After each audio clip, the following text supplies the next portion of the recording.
So it's kind of hard for me to be this vulnerable, but I think that we should talk.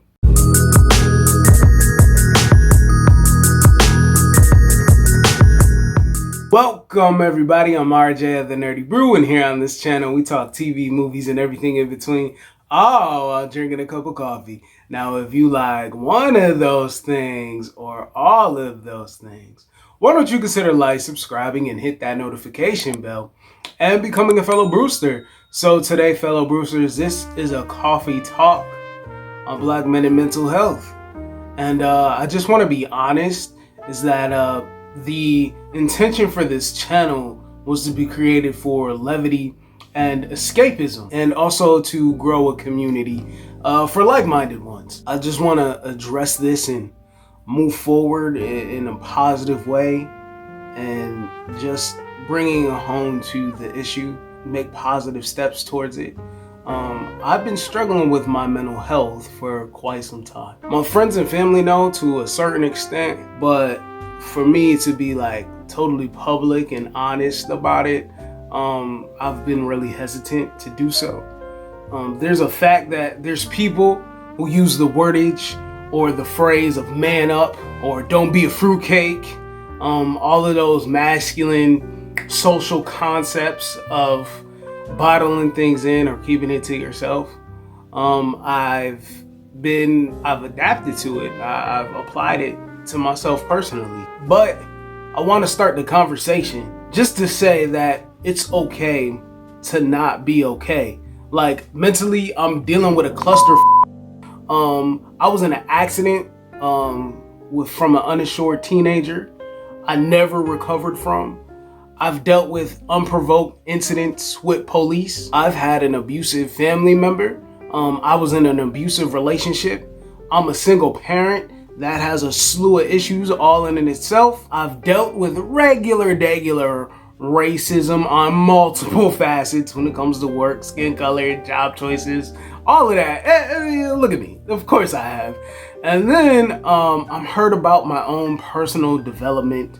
I'm hurt about the past, things that I haven't addressed, things that I've never gone over, and death to a certain extent that I didn't need to see it. Not just natural death where it was inevitable, but dealing with circumstances from the environment I was in. That's still traumatic when I didn't address it and I seen it at a time when I wasn't supposed to. So that still weighs on me. Some days are better than others, and I do have a good support system, but every day I contend with my feelings to either be a functioning human being or succumb to them. Mental health is a critical aspect of our overall well-being, and it affects all people regardless of their race, gender, or age.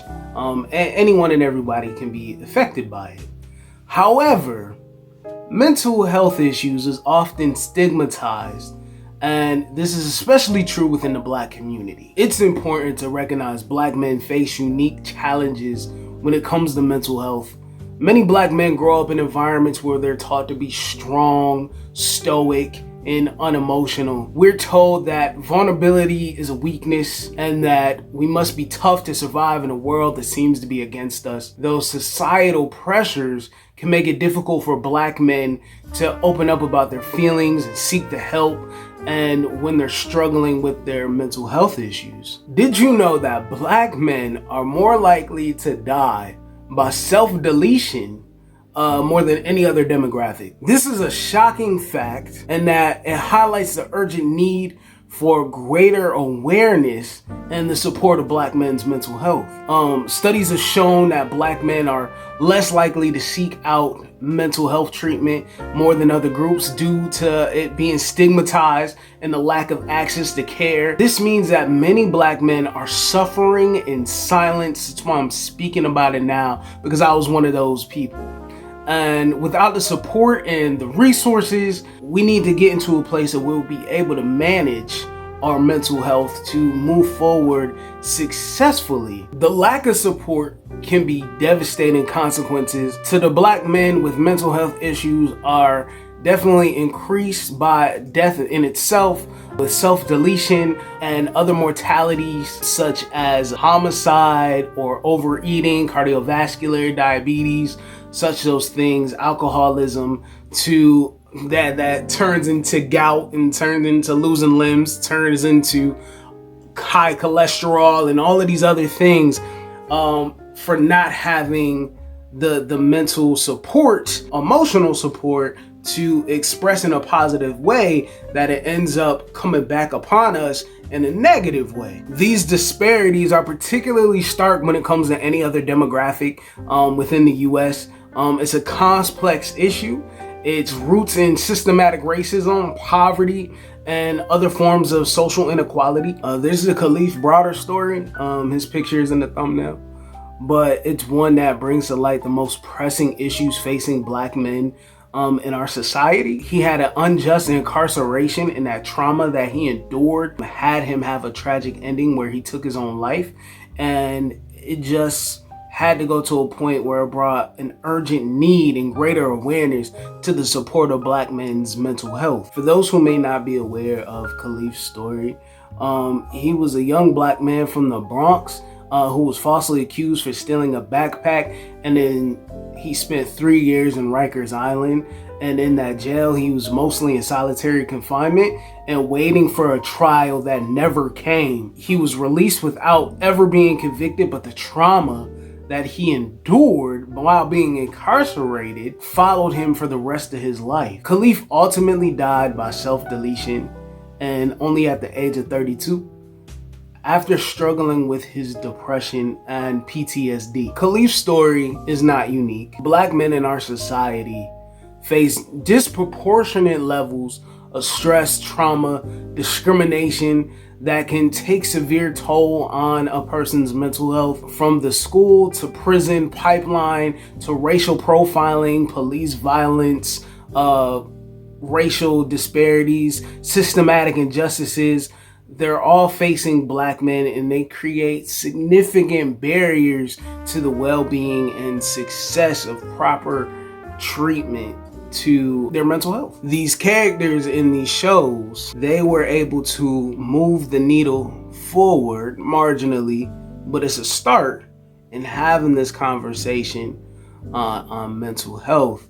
And these particular characters have happened to be highlights within their own shows to accentuate and to bring out what the problems are. Within the last 5 years, Black shows from Black creators have implemented characters that have mental conditions that haven't made lighthearted of the situation or shied away from it. So let's look at some of the examples from popular TV shows that explore the mental health in the Black men and see how the depictions can better help us understand and address these important issues. So there's the series of Dear White People that delves into the intersection of racial injustice and mental health within the context of the college campus. In several episodes, there's the character Reggie, played by Mark Richardson, and he struggles with his own mental health following an incident of police brutality that happens on the campus. And viewers witness his emotional turmoil as he experiences anxiety, insomnia, and distressing flashbacks. The show captures the raw intensity of Reggie's breakdowns, including a scene where he sobs on the floor of his dorm room. Throughout the series, viewers see Reggie grappling with his last longing impacts of the trauma. He tries different methods to cope: alcohol, therapy. Ultimately, he finds his catharsis when he does a documentary about race and oppression. And with Dear White People, it offers a powerful portrayal of complexity of mental health and race, illustrating how Black men face unique challenges while navigating in a white space with mental health, while confronting the threat of police violence every day. Now I want to talk about Insecure. Insecure just finished its show last year of 5 seasons, 5 great seasons, with great variations of young black life. I loved it. But Insecure always delivers on the laughs. And Issa Rae proves that she can handle sensitive topics with equal prowess with her character, who confronts her love interest in the 4th season, who is Nathan by Kendrick Sampson. And he ghosted her for a month, disappearing. And that left her in a loss. And when he re-enters Issa Rae's life, it's surprising in his explanation for his behavior. He was depressed and coming to terms with his bipolar disorder. Now, Nathan's words uncover a straightforward time and strength and transparency when he clarifies he dreaded being labeled crazy. With that truthfulness, Issa is able to come to terms with his conduct, and it just comes off in a way of sympathy and thoughtfulness that they commend what they have and able to move forward. There's always something that's lingering in the back. So, you know what I'm saying? I was Team Nathan, but Lawrence came through, and at the end of the show, they said that love is a winding road. So even though they split apart and went their own detours, they were able to come back together. And life is messy that way. There is Bel Air, the new series on Peacock that reimagines the story of the Fresh Prince of Bel-Air for a modern audience. Bel-Air is 1 hour dramatic retelling of the classic sitcom, and it explores the struggles and emotions of a black family and that structure of the nuclear family. So the new Carlton is played by Ali Charlatan, and he's not the one from the 90s. It's not unusual to be loved. It's not unusual to have fun with anyone. But when I see you hanging about with anyone, it's not unusual to see me cry. I wanna die. Yo, Carlton.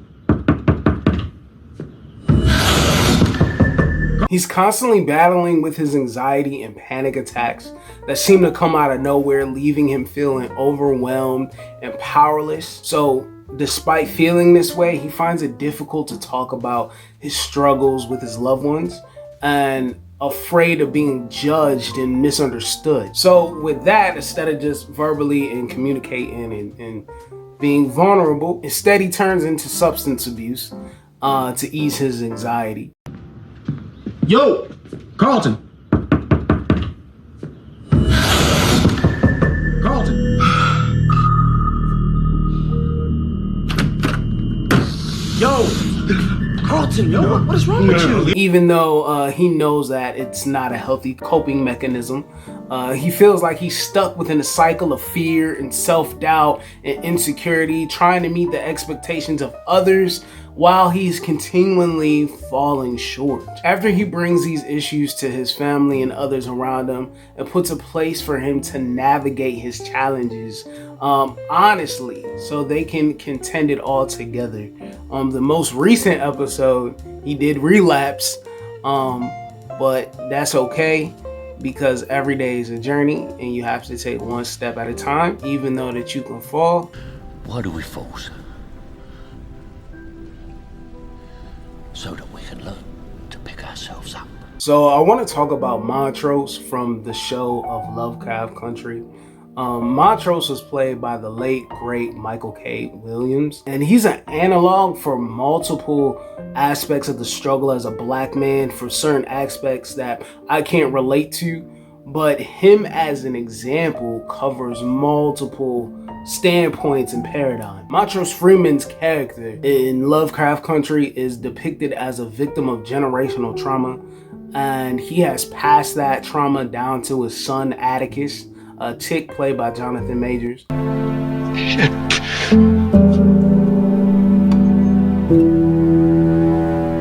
I spent so much time sitting in that chair, hiding from another one of your ass whoopers watching George work on the guy, wishing he was my father, and now you And throughout the show, Montrose is troubled with the relationship with his son, and it is explored.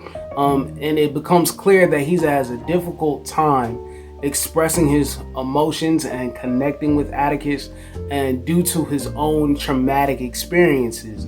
Montrose grew up in a time and a place where racism and violence against black people were rampant, and his experience have left deep scars on him that he struggles to overcome. His attempts to protect his son from the same trauma that he experienced may have contributed to his emotional distance from Atticus and his struggles with alcoholism. However, the show progresses. Montrose begins to open up to Atticus and confront his own trauma, leading to some powerful and emotional moments between a father and a son. So Montrose is depicted as struggling with his sexuality. I can't relate to that, but that's a problem for a lot of men in the community. He is portrayed as a closeted gay man, and he's been forced to hide his true self due to societal expectations and the fear of violence and persecution.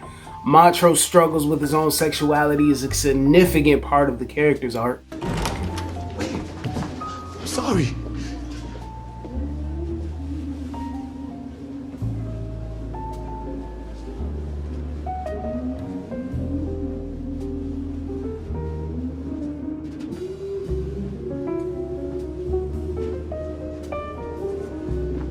Excuse me. So it is true.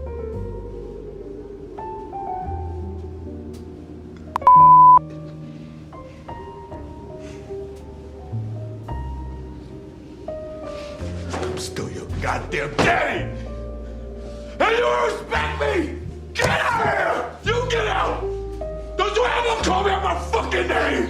As the show progresses, Montrose begins to confront his own feelings and desires, leading to some powerful and emotional moments of self-discovery and acceptance. Michael K. Williams have received critical acclaim for his portrayal as Montrose. The complexity of his journey, self-discovery, and his nuanced performance helped to bring depth and humanity to the character in an often marginalized and overlooked group inside mainstream. More recently, it started coming out to not be as stigmatized. What is that show? P-Valley highlights on black homosexuality. What's another show? There's a few of them out there in this world. The thought of these black stories are getting told from those aspects that we're not just monolith, and there's a whole lot of human struggles that we all go through. Despite these challenges, there is hope. By bringing awareness about the issues, advocating for greater resources and support, and working to dismantle these systems of oppression that perpetuate them, we can create a more just and equitable society. If you know someone who's struggling with mental health issues, it's important for them the encouragement to seek out help, support, and treatment, whether that means talking to a therapist, a good friend, a support group, connecting with other resources within our communities. There is help available. That's why this video is brought to you by BetterHelp.com. I'm kidding, I'm joking, I don't have any sponsors yet, but this would be a great place to insert that here. Please help me with watch time. Anywho, we can work to ensure that black men and other marginalized groups receive the care and the support that they need to lead to happy and healthy lives. So I just wanted to bring that up. Yes, I've been dealing with my own mental health, and I wanted to kind of bring that to the forefront, but I also wanted to keep that within the niche of the channel, that it's not just like an ancillary thing or an arbitrary thing that just happens with one individual. Like, now it's getting brought out, and we need to keep continuing to have the conversation. And with that being said, I'm going to bring this video to an end. I hope this video was able to help you. And please like, share, comment, and subscribe. It really will help out because I'm not trying to just have a channel. trying to grow the community as well. And I'm gonna bring this video to an end. And I want you to be you, do you see the bigger picture. Have a fantastic day, because you deserve it. This is that channel. Peace. Cottonmouth on top, Kung Fu, Bruce Lee chop, Moon rocks, go Red Sox, tryna go far like Boondocks, headshot, blunt stay high, talking shit, gotta pull up on they block, you fraud, I'm Couchgod, know you got a tax like a state charge, safe house, safe house, safe house.